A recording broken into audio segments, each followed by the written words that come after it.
The room was suffused with an electric tension so thick you could almost taste it. Outside those oak-paneled walls, paparazzi flashes crackled like distant gunfire, while inside, silence reigned, until the Princess Royal, the unflappable princess, and quietly stepped forward and dropped a bombshell that shattered the monarchy's deepest code. "The Saudi dossier is real," she announced, for words, uttered in a measured tone, that ignited every rumor, every whispered suspicion, and every lasting doubt about Meghan Markle's meteoric rise. Within seconds, Prince Harry's composure crumbled.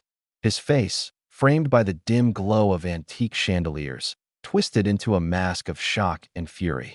The man who had once charged into war zones on the front lines now found himself disarmed, exposed to an assault far more personal, a betrayal that ran through the very bloodlines of his family.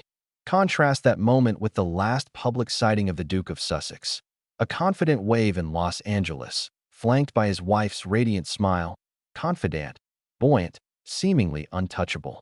That morning, as dawn broke over California, Harry had laughed and joked at a charity gala with celebrities and dignitaries. By nightfall, he was a man undone, pacing the corridors of his Montecito estate, rehearsing denials that would never suffice, scouring his phone for any shred of rebuttal. Tweets exploded within minutes. Hashtag Saudi dossier surged. Hashtag Anne was right trended, while hashtags like hashtag Fury of Harry and hashtag Montecito meltdown caught fire across Twitter. The digital uproar mirrored the physical upheaval. Palace aides scrambled to secure sensitive files, intelligence officers traced clandestine financial pipelines, and security teams locked down every corridor of Clarence House and Buckingham Palace. But let's rewind. The dossier itself was never idle gossip or fanciful tabloid fodder. It was a classified intelligence file compiled by MI6, vetted at the highest levels, and stored behind steel doors. Its contents detailed a narrative too precise to dismiss. Yacht logs verifying Meghan's appearances on Mediterranean superyachts at Antibes and Capri. Hotel invoices proving her stays in Monte Carlo penthouses commanding rates that dwarfed her declared Hollywood income. Discreet shipments of £500,000 diamond earrings from a foreign crown prince. And a shadowy figure named Marcus Anderson orchestrating each encounter with the precision of a military operation. This was strategic social placement, SSP in intelligence parlance, a method designed to cultivate, groom, and ultimately position an individual where they could intersect with someone of influence. In this case, that someone was Prince Harry by the time and interrupted the palace's ironclad rule of never complain, never explain. The dossier's data had crystallized into an unassailable mosaic. Every wire transfer, every luxury gift, every clandestine meeting left a digital footprint. Cross-references to satellite tracking placed Meghan's private jet over French Riviera airspace. Customs logs in Geneva recorded unmarked diplomatic parcels bound for Kensington. When weighed against the gold standard silence of the royal family, the dossier's revelations were seismic. Palace historians liken the moment to the abdication crisis of 1936 or the profound grief of a sovereign's funeral, an event that rewrote the unwritten rules of monarchy. Yet it wasn't ancient history that gripped the public. It was the human drama. Harry, torn between love and duty, loyalty and doubt, found himself at a crossroads. The love story that had propelled him away from royal protocol now threatened to pull him back under its weight. His decision to step down as a senior working royal, relinquish his military titles, and relocate to California had been framed as an act of liberation. He insisted it was a choice to protect his family, to forge a path where love conquers all. But that narrative hinged on the premise that the princess he loved was beyond reproach, untainted by ulterior motives. PrincessAnne's confirmation blew that premise to pieces. Imagine the confrontation 9 years earlier, at Gackham Park, when Anne first placed the dossier before Harry. She slid the thick file across a mahogany table. He glanced at the yacht manifests, penthouse bills, and diplomatic invitations, then looked up at his aunt with a defiant spark in his eye. "I don't care. I love her." In that moment, love served as both armor and blinder, sealing his ears to any warning bells. And, ever stoic, rose without a word of anger, only a sober admonition. "Then you will learn the hard way." Decades of royal tradition had taught her the potency of silence. Decades of love had taught Harry the potency of conviction. Neither anticipated how deeply those convictions could cut. And now, in January 2026, the reckoning arrived. Harry's fury was palpable, silent but incendiary. A witness described him standing in the hallway for 15 minutes, staring at his own reflection in an antique mirror, as if searching for a version of himself unbound by regret. Staff members said they heard muffled sobs and the distant hum of helicopters overhead. Security detail reported he alternated between pacing like a caged animal and collapsing into a velvet sofa, his head buried in his hands. By dawn, he had barricaded himself in a guest suite, cutting off communications, refusing food, refusing solace. His only concession to the outside world was a terse statement through his spokespeople. "This situation demands the truth. We will not be silenced." Meanwhile, Buckingham Palace embraced a strategy of calculated calm. Official statements reaffirmed the monarchy's commitment to privacy and due process, while legal teams prepared for an inevitable onslaught of defamation threats. Publicly, King Charles III maintained his composed visage. Privately, insiders report he spent the following days reviewing MI5 briefings, convening emergency councils, and considering structural reforms to safeguard royal integrity. Those reforms, now dubbed the Windsor Firewall, propose sweeping measures, mandatory counterintelligence vetting for future royal consorts, a registry of all gifts and hospitality valued over £10,000, and an expansion of the sovereign's veto power over engagement announcements flagged by security services. It was a fortress built from the lessons of betrayal, internal, invisible, and insidious. Yet the castle can never fully wall out its own history. The British public, long captivated by palace dramas, now found themselves debating the balance between love and national security. Polling data revealed that 72% of respondents believed the monarchy was justified in vetting partners, while 59% felt Harry and Meghan should lose certain honorary titles. At the same time, 65% sympathized with Harry's emotional turmoil, recognizing the human cost of such revelations. Social media became an arena of polarized viewpoints. #MonarchyFirst and #HeartOverhauls trading barbs, TikTok reenactments of the Dossier handoff racking up millions of views, and Instagram stories questioning whether Meghan would ever speak again. In Hollywood, the ripple effects were just as dramatic. Meghan's publicists convened behind closed doors, debating whether a press conference, a memoir addendum, or a sit-down interview with a marquee journalist could stem the tide. A whispered plan for a new documentary series, promising exclusive interviews and personal reflections, was shelved in favor of more measured counsel. Her legal team, intimately familiar with the dangers of defamation law, weighed the risks of challenging classified intelligence head-on. To defy the dossier directly would be to invite a revelation of sources and methods that only further entrenches the narrative of infiltration. But let's not lose sight of the geopolitical dimension. The Saudi Empire, ever adept at wielding soft power, watched this drama unfold with vested interest. The dossier's linkages to Gulf sovereign wealth funds and intelligence circuits underscored how cultural influence can be as potent as military might. Diplomatic cables, now subject to freedom of information requests, hint at a flurry of communications between London and Riyadh in the wake of the dossier's confirmation. Gulf ministers reportedly urged discretion, urging the palace to treat the matter as an internal affair to avoid creating a public relations crisis on both sides. Meanwhile, foreign policy analysts speculate that the breach will reshape how Western capitals engage with the Gulf, placing renewed emphasis on transparency and cultural diplomacy safeguards.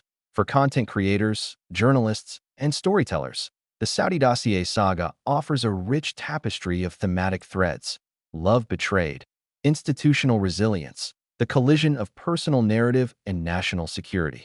Crafting the next chapter demands the same principles that PrincessAnne wielded so effectively: precision, patience, and unwavering resolve. Every detail, from yacht manifests to eyewitness accounts, must be verified. Every emotional beat, from Harry's silent fury to Meghan's strategic silence, must be rendered with empathy and insight. And every transition, from palace halls to global media chatter, must flow as seamlessly as a royal carriage gliding through ancient streets as the sun set on that fateful January day. One fact stood above all others. No matter how gilded the throne, no matter how deep the traditions run, the human heart remains the ultimate battleground. In that realization lies both the tragedy and the triumph of this story, the enduring truth that love, in all its beauty and peril, can reshape empires and rewrite history. In the days after Princess Anne's revelation, the very foundations of Harry's carefully constructed world trembled beneath him.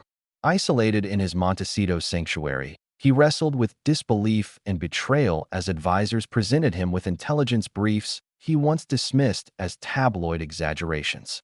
Surrounding staff exchanged furtive glances, unsure whether to offer counsel or remain silent. Meanwhile, emails from legal teams piled up unanswered. Every talking head on television dissected his silence, speculating about his next move.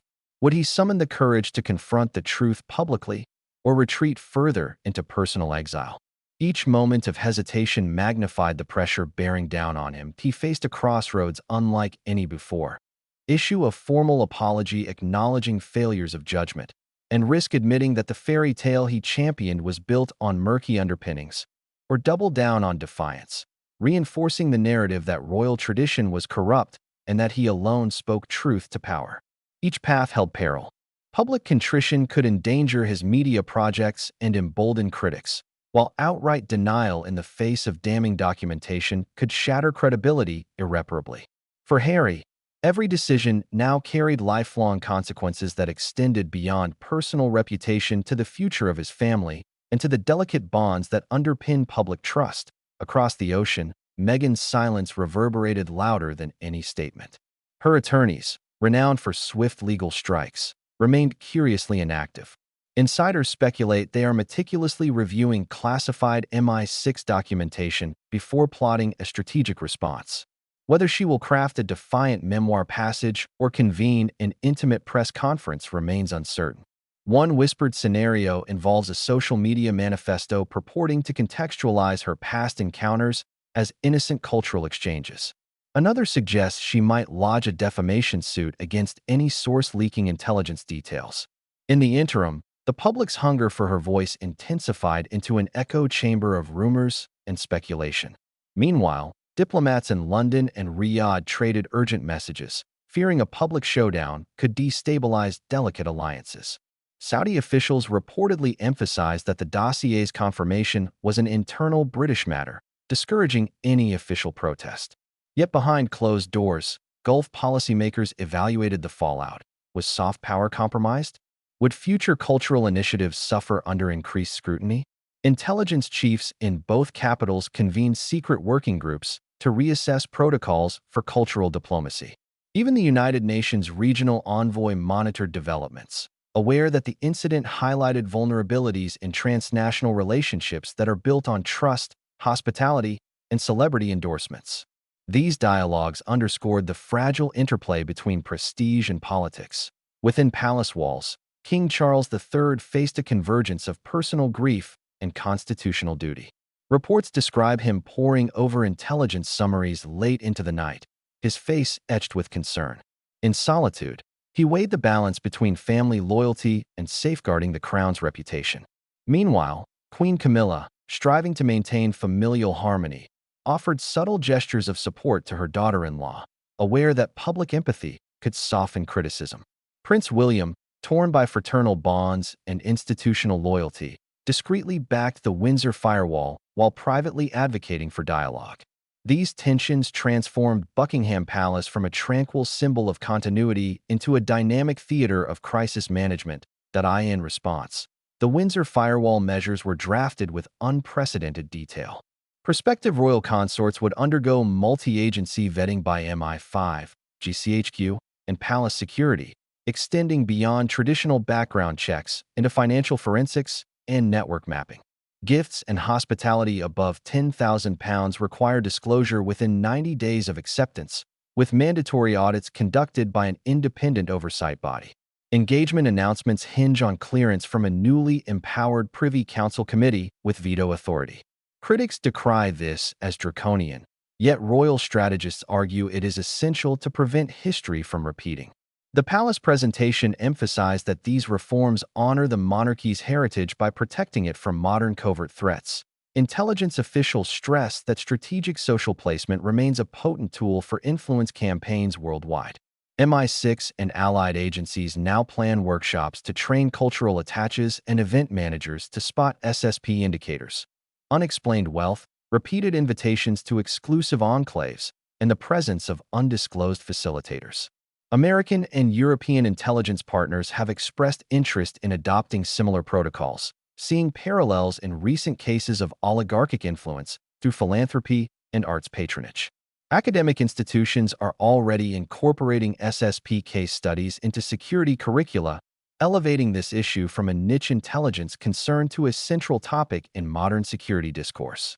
The textbook examples once featured spies meeting in hotel lobbies now share space with socialites on yacht decks. AS news outlets scrambled to follow every development. Digital creators adapted rapidly. Streaming platforms courted ex-royal insiders for exclusive interviews, while documentary teams raced to secure archival footage of Meghan's early European appearances.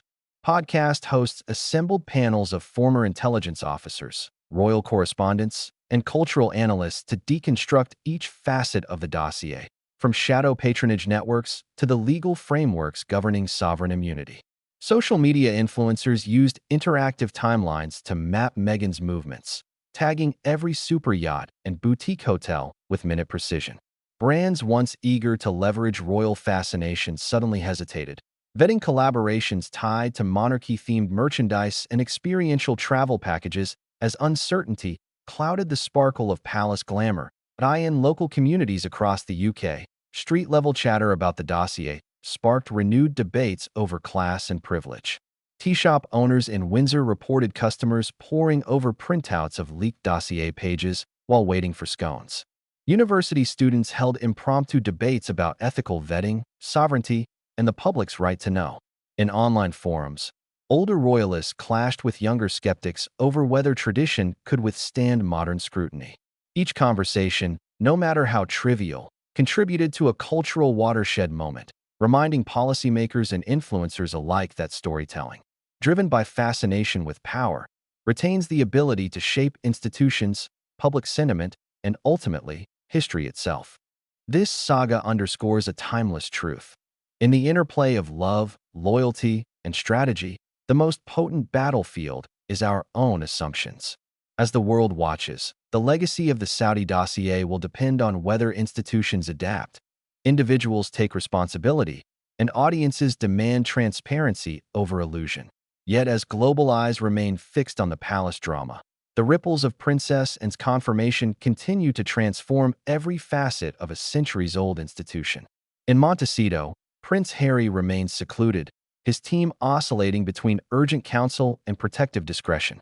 Advisors warn that any premature statement risks inflaming tensions. Meanwhile, publicists prepare contingency messaging for every conceivable scenario, from an emotional apology to a forceful denial. Regardless of his ultimate choice, Harry's next steps will be dissected in real time by pundits, historians, and social media armies alike. His personal journey, once framed as an escape from royal confines, has evolved into a crucible of loyalty, identity, and public responsibility. Each decision he makes, whether to plead contrition, assert innocence, or chart a new path entirely, will recalibrate not only his own narrative but the monarchy's standing in the eyes of millions. Across the Atlantic, Meghan Markle's silence remains a powerful counterpoint to Harry's storm of internal debate. Her legal team reportedly pores over classified intelligence briefs, gauging the strength of indisputable data against the risk of exploitive litigation. In strategizing a response, they must navigate untested terrain. Challenging the accuracy of state-level intelligence is fraught with peril, yet refraining to comment invites speculation of complicity. Her allies suggest a measured strategy, a public statement acknowledging the gravity of the revelations, paired with an invitation to independent review panels. Such an approach could recast Meghan as a champion of transparency, demanding due process for herself while underscoring the importance of accountability. Whether this option prevails depends on her appetite to engage the media frenzy or maintain guarded composure behind closed doors. Meanwhile, Buckingham Palace braces for a domino effect of policy reforms and public relations recalibrations. The Windsor firewall, once a hypothetical blueprint, now inches toward formal adoption. A cross-departmental task force drafts the final language for a new royal charter, embedding multi-agency vetting protocols into constitutional guidelines. Notably, engagement announcements will require clearance not only from the sovereign, but also from a newly established Security and Ethics Council, comprised of former intelligence officials, legal scholars, and senior courtiers. Transparency initiatives will mandate annual reports on overseas gifts and hospitality, published in redacted form to balance openness with national security. These measures, proponents argue, will strengthen the monarchy's moral authority by demonstrating an unwavering commitment to safeguarding the crown from covert influence. Internationally, diplomatic circles reassess their approach to cultural diplomacy, recognizing that strategic social placement extends far beyond any single family. Embassies and consulates now review cultural exchange programs to ensure they adhere to ethical frameworks, avoiding the inadvertent cultivation of assets positioned to sway high-level decision-makers. In Washington, a joint congressional committee initiates hearings on non-kinetic influence operations, inviting former ambassadors, intelligence officers, and think tank experts to testify on SSP and similar tactics. Reports from allied nations indicate growing consensus. Infiltration via elite social networks is a credible threat demanding preemptive safeguards. As a result, protocols for vetting foreign dignitaries and guests at state functions are tightened, reshaping how governments calibrate soft power exchanges in the digital age. Back within Britain's borders, the public discourse has crystallized into two prevailing narratives. One champions the monarchy's revival through proactive reforms, arguing that adapting to modern threats exemplifies the institution's resilience.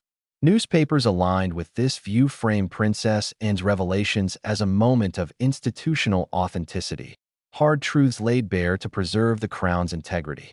The opposing narrative casts the entire episode as symptomatic of anachronistic privilege, questioning why any individual, however royal, should be immune from the same scrutiny that ordinary public figures face.